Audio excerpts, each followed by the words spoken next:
आज गुरुदेव की ये आवाज आ रही है पूरी। त्रैलोक्यम सकलम त्रिकाल विषयम सालोकमालोकतम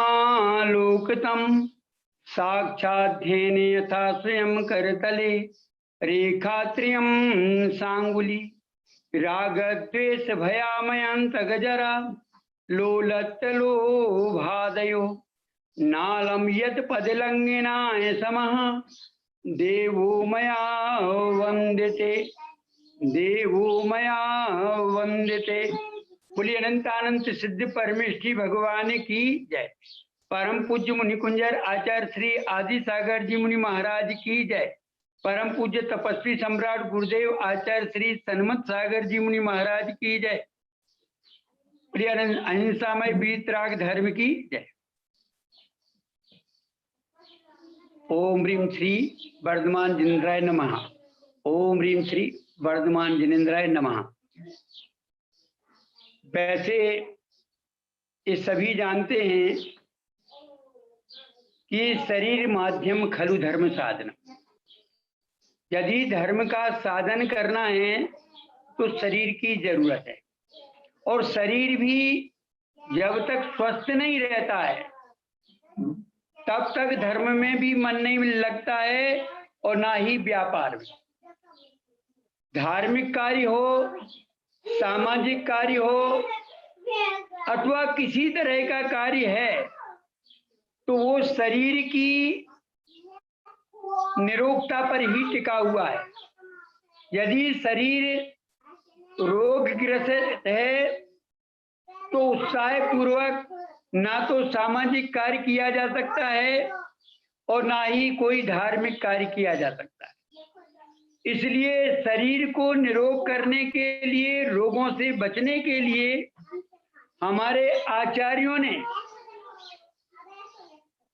एक बहुत ही सुगम उपाय बतलाया है, जो कि पद्म पुराण के 92वें सर्ग में कहा है कि यदि कोई व्यक्ति निरोगी रहना चाहता है, स्वस्थ रहना चाहता है, तो वह अपने द्वारा प्रतिदिन भगवान का अभिषेक करे। क्योंकि पांडव पुराण के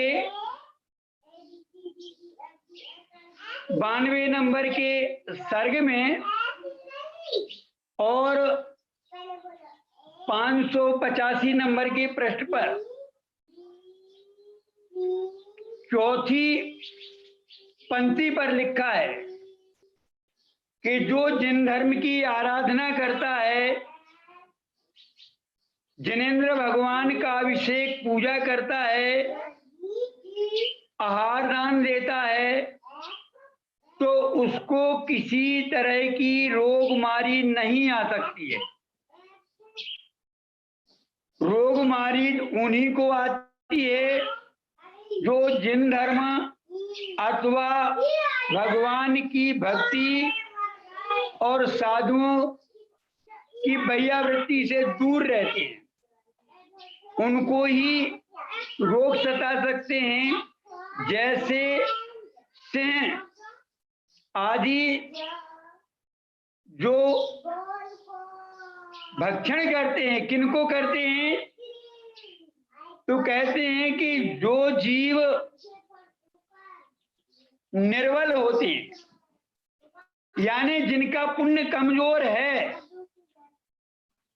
तो वह पुण्य कमजोर होगा तो स्वाभाविक है कि व्यक्ति को रोग आएगा, तकलीफ आएगी, परेशानी आएगी। निर्बल को जिस तरह से शेर आदि भक्षण कर जाते हैं, ऐसे ही जो पुण्य से निर्बल हो गए हैं, जो पुण्य से हीन हैं, जिन्होंने अपने पुण्य की वृद्धि नहीं की है, ऐसे जीवों को ही रोग आदि भक्षण करते हैं या उनको सताते हैं, परेशान करते हैं। दानम दुर्गति नाशाय, ऐसा श्लोक में सूत्रों में आता है। और जिनेंद्र भगवान का जो पुजारी होता है वो कभी भिखारी नहीं हो सकता। जो भगवान की आराधना करता है वो कभी भी दुख दारिद्र्य का साथी नहीं बन सकता है, क्योंकि जिनेंद्र की आराधना से सारे सुख मिलते हैं। 16वां सुख भी कहा गया है जिनेंद्र अरहंत पुजारी, 16 सुख अरहंत पुजारी, यानी 16 सुख को भी, क्योंकि पहला सुख निरोगी काया, दूजा सुख घर में हो माया, तीजा सुख श्रुत आज्ञाकारी, चौथा सुख सुलक्षणा नारी आदि। ऐसे इस तरह के जो 16 सुखों की जहां चर्चा आती है वहां पर अरहंत पुजारी को 16वां सुख भी प्राप्त होता, यानी कि 15 सुख ये स्वतः ही अपने आप आ जाते हैं। ऐसा शास्त्रों में गुरुओं ने और संतों विद्वानों ने कहा है, क्योंकि जो भी बीमारी, जो भी तकलीफ परेशानी आती है वो पुण्य की कमजोरी से आती है। जिसके पुण्य का भंडार विशेष होता है उसके ये बीमारियां आदि या रोग ये नहीं आते। और जब पुण्यात्मा जीव उस स्थान पर आ जाता है या पुण्यात्मा जीव का सानिध्य मिल जाता है तो उस स्थान से भी रोगमारी समाप्त हो जाती है। आपने पढ़ा होगा कि चारण रिद्धि मुनिराज मथुरा नगरी में आए। उन मुनिराज के आने से ही जो किन्नर ने रोगमारी फैला दी थी, जहाँ के लोग सब समाप्त हो गए थे, सब छोड़ करके चले गए थे, ऐसी सूनी मथुरा नगरी को भी मुनिराज सप्त ऋषिराज वहां पर पहुंचे। सुरमन्नु, निश्चय जी, सुंदर जी, जय जी माने जयवान, विजय, लालस और जय मित्र, ये सप्त ऋषिराज मुनि जब वहां पर पहुंचे तो वहां का रोग चला गया, बीमारी समाप्त हो गई, वहां जो मारी रोग था। और ऐसे ही जो भगवान की आराधना ठीक, जो ऋषियों की आराधना करेगा, सप्त रिद्धिधारी आज नहीं है लेकिन सप्त रिद्धियों को धारण करने वाले रिद्धिधारी मुनिराज ना हो, लेकिन रिद्धि को धारण करने वाले, पाने वाले की योग्यता रखने वाले मुनिराज आज भी विराजमान हैं। तो उनकी आराधना करोगे, उनके सामने रिद्धियों की 64 रिद्धि विधान आदि करोगे तो निश्चित है कि ये महामारी जो कोरोना रोग है ये भी समाप्त हो जाएगा। आज ये सौभाग्य का विषय है कि आचार्य गुप्तीनंद जी आपको विधान करा रहे हैं, पूजा करा रहे हैं, धर्म से जोड़े हुए पुण्य अर्जन का साधन बन रहे हैं। ये पुण्य अर्जन होगा तो निश्चित है कि ये महामारी जो फैल गई है, क्योंकि कहते महामारी वो कहलाती है कि जो डॉक्टरों के द्वारा, वैद्यों के द्वारा भी, औषधि से भी जो लाभ नहीं होता है, वो रोग समाप्त नहीं होता है, उसको कहते हैं महामारी रोग। यानी कि जिसकी औषधि भी उपलब्ध ना हो, कोई डॉक्टर और वैद्य भी उस रोग को समाप्त नहीं कर सकते हैं, उस रोग को महामारी रोग कहते हैं। और वो ये कोरोना जो है वो महामारी के रूप में हम सबके बीच में आया है, तो उसको समाप्त करने के लिए एक ही साधन है, वो है पुण्य की वृद्धि करने वाला दुआओं का संचय। हम क्योंकि हवा से रोग ठीक होते हैं, ये जो प्राकृतिक रोग होते हैं और हवा से ठीक हो जाते हैं, और जो भौतिक रोग होते हैं, ऐसे रोग जो है जैविक रोग आदि जो औषधियों से ठीक हो जाते हैं। यानी कुछ हवा से ठीक होते हैं, कुछ दवा से ठीक होते हैं। लेकिन जो हवा और दवा जिसमें रोग शांत करने का साधन नहीं बन रहा जिस दवा से, जिस हवा से, तो वहां पर दुआ काम करती है। और ये जो विधान आदि या अमृत वर्धनोत्सव के रूप में जो विधान आदि कराए जा रहे हैं, ये उसी का रूप है कि ये जो है आपको पुण्य का संचय करेंगे, पुण्य की वृद्धि होगी, और ये पुण्य आपके तन का रोग और नगर का रोग, या यूं कहना चाहिए देश से भी ये कोरोना जैसा महारोग भाग जाएगा, समाप्त हो जाएगा, दूर चला जाएगा। तो ऐसे इस के संबंध में कहा गया कि रिद्धियों की पूजा करिए, जो रिद्धिधारी हैं उनकी पूजा करिए, या उनके सानिध्य में जिनके पास रिद्धियों को पाने की योग्यता है, भले ना हो, आज मुनियों के पास नहीं है, लेकिन योग्यता आज भी उनके पास रिद्धियों को पाने की है, तो उनके पास बैठ करके हमें 64 रिद्धि, और 64 रिद्धियों में 8 रिद्धि औषध रिद्धि हैं।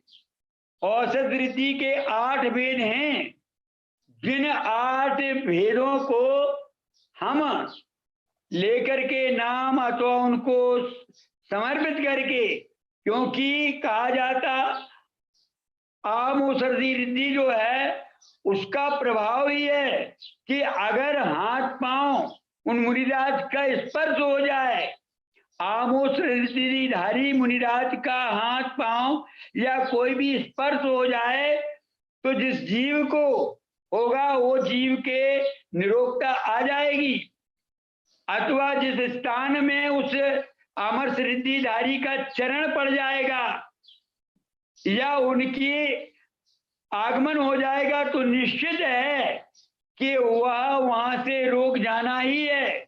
जैसे कि मथुरा का रोग चला गया, और श्लेषम रिद्धि जो होती है उनके लार है, कप है, अक्षिम है आदि जो भी हैं, ये उनके ये मल अगर कहीं गिर जाते हैं, लग जाते हैं, तो उससे क्या है रोग नष्ट हो जाते हैं।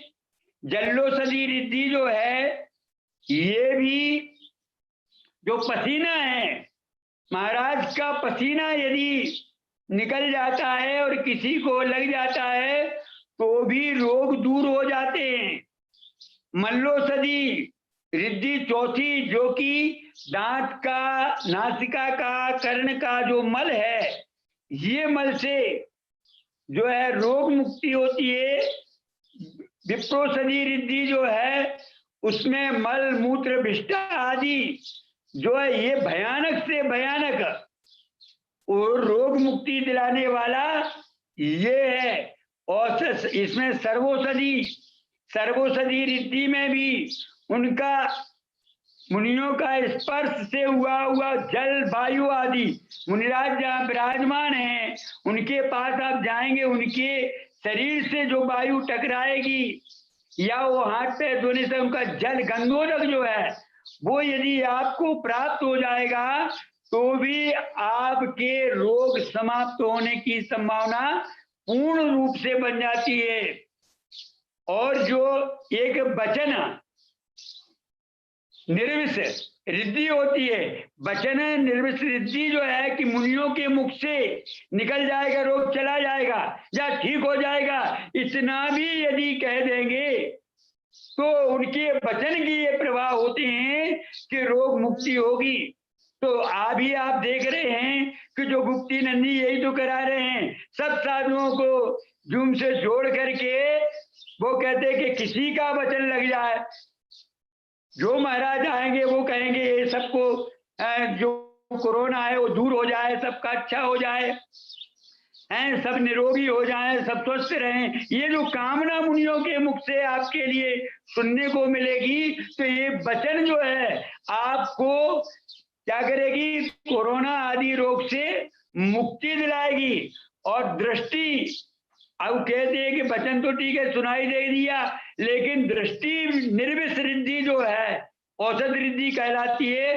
तो ये उनको दिखने से, अगर उनको दिख गए या उन महाराज ने तुम्हें देख लिया, तो उस रोगों को, कितने भी बड़ा विश्व हो, महामारी रोग हो, कितनी भी कोई भी परेशानी हो, वो सारी परेशानी दूर हो जाती है। क्योंकि मुनियों के पास वो दृष्टि होती है, मुनियों के पास वो वचन होता है। क्योंकि मुनि लोग या तो भगवान को देखते हैं ज्यादा, या फिर वो आत्मा को देखते हैं, या फिर जिन वाणी के अक्षरों को देखते हैं, या फिर संत लोगों के लिए देखते हैं, गुरुओं को देखते हैं, और यहाँ वहां उनकी दृष्टि नहीं जाती। वो अपनी दृष्टि को किसी अशुभ में नहीं जाने देते हैं, अपने वचन को अशुभ से नहीं जोड़ने देते हैं, क्योंकि उनकी गुप्ती होती है। वो अपने मन को, वचन को गोपित करते हैं, गुप्त रखते हैं, अशुभ से छूने भी नहीं देते हैं। उनके मुख से न कभी गाली निकल सकती है, और न ही कभी वो मन में किसी का बुरा सोच सकते हैं। क्योंकि वचन गुप्ती का मतलब यही है कि अशुभ वचन बिल्कुल मुख से नहीं निकलना। बोलना तो बोलेंगे, लेकिन अशुभ वचन जिसके नहीं होंगे वो वचन गुप्ती का धारी हो गया।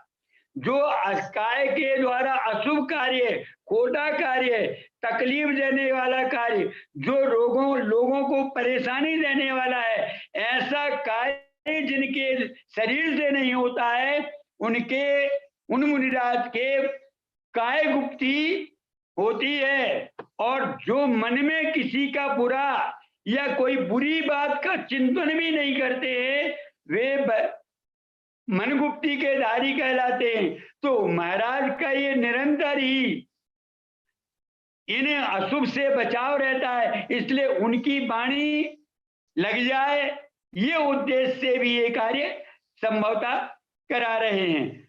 तो ये जो है दृष्टि, यानी आंख से वो देखने में उनकी दृष्टि पड़ जाए, तो कहते हैं कितना भी विषम विष रोग हो तो उसके प्रभाव से दूर हो जाता है। ये रोग आदि क्या हैं? ये पाप कर्म के उदय हैं, और गुरुओं की दृष्टि जिस पर पड़ जाए, ये पुण्य दृष्टि जिस पर पड़ती है, तो वो भी पुण्यशाली हो जाता है, उसके भी पुण्य की जागृति हो जाती है। रामचरितमानस में तुलसीदास जी ने 3 उदाहरण के द्वारा इस बात को समझाया है। उन्होंने कच्छपी का उदाहरण दिया, उन्होंने मोर का यानी मुर्गी का उदाहरण दिया, उन्होंने मछली का उदाहरण दिया कि जब मछली अंडे रखती है नदी के किनारे, और वहां पर अंडे रख करके वो बीच में चली जाती है, और वहां से उछल उछल करके देखना चाहती है, और वो अंडे में ऊर्जा जाती है। क्योंकि जिस पर देखने की भावना हो जाए गुरुओं को, या जिसके ऊपर दृष्टि डाल दें, वो जीव पुण्यशाली है, उसका पुण्य बढ़ता है। क्योंकि परम पुराण में एक और जिक्र आता है कि जो साधुओं की भक्ति, अनुराग, साधुओं का सम्मान करते हैं, उनके मन वांछित कार्य पूरे हो जाते हैं। जो साधुओं की सेवा करते हैं, इसी परम पुराण के 92 नंबर के पर्व में लिखा हुआ है, और 586 नंबर के पृष्ठ पर आप पढ़ लेना। उसमें पंक्ति जो दी गई है, 4थी पंक्ति से पढ़ेंगे तो आपको मालूम पड़ जाएगा कि कितनी बढ़िया बात कही। और जो इतना होने पर भी,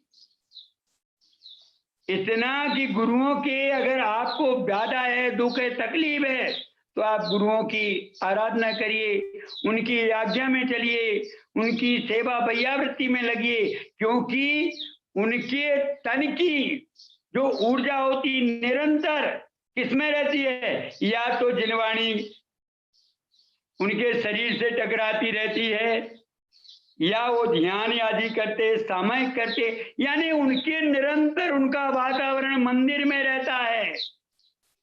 यानी ऐसे वातावरण से उनका रग रग जो है वह कैसा हो जाता है, वह पवित्र हो जाता है, पुनीत हो जाता है, पुण्य का भंडार बन जाता है। क्योंकि पुण्य है कहाँ, तो कहते पुण्यमात्माओं के तन में है। जैसे धर्म कहाँ है, तो कहते धर्मात्माओं के पास है। ना धर्मो धार्मिक बिना, धर्म धर्मात्माओं के सिवा कहीं नहीं मिल सकता। ऐसे ही पुण्य कहाँ है, जो पुण्यमात्मा जीव हैं, जो पुण्यमात्मा जीव उनके अवलंबन से हम पुण्य भी कमाते हैं और पुण्य के भागी बनते ही हैं। इसलिए हमें चाहिए कि हम जो है उनकी दृष्टि के भाजक बने, उनके वचनों को सुने, कि उनके वचन भी आपको निर्दोष और पाप से मुक्त करने वाले होते हैं। तो जो है मत्स्य जो है वो उससे देखने की इच्छा मात्र से उस अंडे में ऊर्जा दे देता है। जीव बढ़ता है, यानी यूं कहना चाहिए उनका तन विकसित होता है, उनके अंग उपांग विकसित होते हैं। ऐसे ही कछुआ क्या करता है, वह नदी के किनारे रेतों में अपने अंडे रख देता है और वो कछपी जो है वो भूल जाती है, वहां ढेर बन जाते हैं। ये किस ढेर में हमारा, किस ढेर में हमारा अंडा है वो देखते हैं, लेकिन वो भूल जाते हैं। तो उनकी जो आकुलता होती है कि कहाँ है, इतना ही स्मरण मात्र से उसमें ऊर्जा पैदा होती है, उसके अवयव इंद्रियों का विकास होता है। इसी तरह से मुर्गी स्पर्श करती है और वो स्पर्श करती है अंडे को, तो उसमें जीव का विकास यानी उसके देह का विकास होता है। तो ऐसे ही हमारे आचार्य भगवंत कहते हैं कि आपको इस महामारी से बचने का साधन यही है कि हम अपने पुण्य को बढ़ाएं। जिसका पुण्य का बैलेंस जितना मजबूत होगा वह उन रोगों से उतना अछूता रहेगा। क्यों, या फिर पुण्यशाली का सानिध्य पालो। तो आप तो प्राय करके ये जूम चल रहा है और आचार्य गुप्तीनंद जी जो है आपको साधु संतों के वचन सुनवा रहे हैं, अथवा यूं कहना चाहिए कि दर्शन करा रहे हैं। और हमेशा विधान पूजा पाठ, क्योंकि मैं तो अभी सुन रहा था कि विधान हो रहा था, वो पूजा हो रही थी उसमें, और शनि के जो शनि का शांति के लिए जो भावना की जा रही थी, जाप किया जा रहा था। तो जो भी है, कहने का मेरा तात्पर्य है कि ऐसे धर्म के कार्यों से आप जुड़े रहेंगे और साधु संतों के प्रति भी सद्भावना रखेंगे, उनके आशीर्वाद को पाएंगे, तो निश्चित है कि ये महामारी से भी हमारा बचाव होगा। जब मथुरा नगरी में जो है सिद्धिधारी मुनि के आगमन से वो महामारी रोग, जिसको कि शत्रुघ्न भी नगर छोड़ के भाग गया था, वो भी क्या नाम से नहीं टिक पाए थे।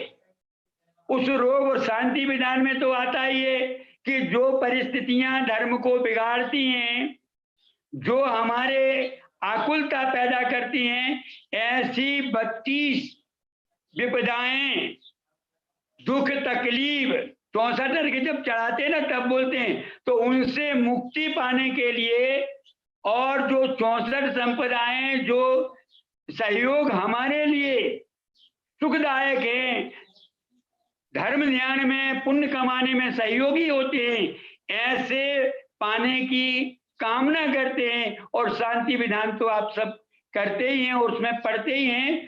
तो उस शांति विधान में भी अशांति के कारण हटाए और शांति के जो कारण है, साधन है, उनको पाने का प्रयास किया जाता है। अर्घ्य चढ़ा करके हम शांतिनाथ की पूजा करते हैं। तो यहाँ पर भी हम जो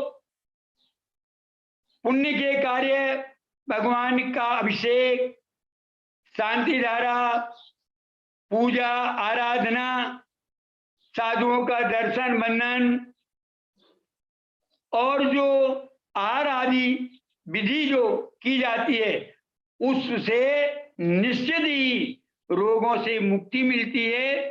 क्योंकि कहा जाता है कि यदि आपने साधु संतों की आज्ञा का पालन कर लिया तो निश्चित समझ लेना चाहिए कि आपने मुक्ति का मार्ग निश्चित कर लिया। क्योंकि मोक्ष सुख की प्राप्ति का साधन यदि कोई है तो वो है गुरु की भक्ति। गुरु की भक्ति जो है वह मोक्ष मूलम गुरु कृपा। क्योंकि कहा जाता है कि मंत्र मूलम गुरुर्वाक्यम, पूजा मूलम गुरुपदम, ध्यान मूलम गुरुर्मूर्ति और मोक्ष मूलम गुरु कृपा। यदि गुरु की कृपा हो जाए तो जब कर्मों से मुक्ति मिल सकती है, तो ये बताओ कि गुरुओं की कृपा यदि आपके ऊपर होगी तो निश्चित है कि कोरोना जैसे महामारी का तो विनाश होगा ही है, उससे मुक्ति नियम से मिलेगी। तो मैं तो यही कहूंगा कि जो आचार्य गुप्तिनंद जी कार्य करा रहे हैं, श्रावकों को पुण्य का वर्धन करने का जो साधन जुटाया, ये बहुत अच्छा कार्य है। मैं उनकी बुरी बुरी प्रशंसा करता हूं। और जब कभी भी हमारे लिए याद करेंगे तो निश्चित है हम आपसे जुड़ेंगे और श्रावकों से जो अपनी बात है, शास्त्र की बात है, उससे हम बात आपसे करेंगे। तो ये आपने ये बहुत अच्छा कार्य किया है और सभी लोगों को जो लाभ मिल रहा है और जो लाभ श्रावक लोग ले रहे हैं, उन सभी को हमारा आशीर्वाद है कि आप ऐसे कार्यों से जुड़ते रहें और जो अमृत जो कार्य संचालन हो रहा है में सहयोगी बने, से जुड़ करके लाभ उठाएं, ताकि पुण्य ये हमारी दूर होंगे कि बनता है पुण्य वृद्धि होगी तो निश्चित है कि मिलेगी। बहुत बढ़िया। आचार्य भगवान श्री सिद्धांत सागर जी की मंगल कृपा हुई और बहुत ही सुंदर मंत्रवाणी आपने प्रदान की है। बहुत बड़ी कृपा आपने की है। एक बहुत बड़े इस सदी के महान आचार्यों में आपका गौरवशाली स्थान है। मैं आपसे और निवेदन करूंगा कि आप तो आई हैं, आपके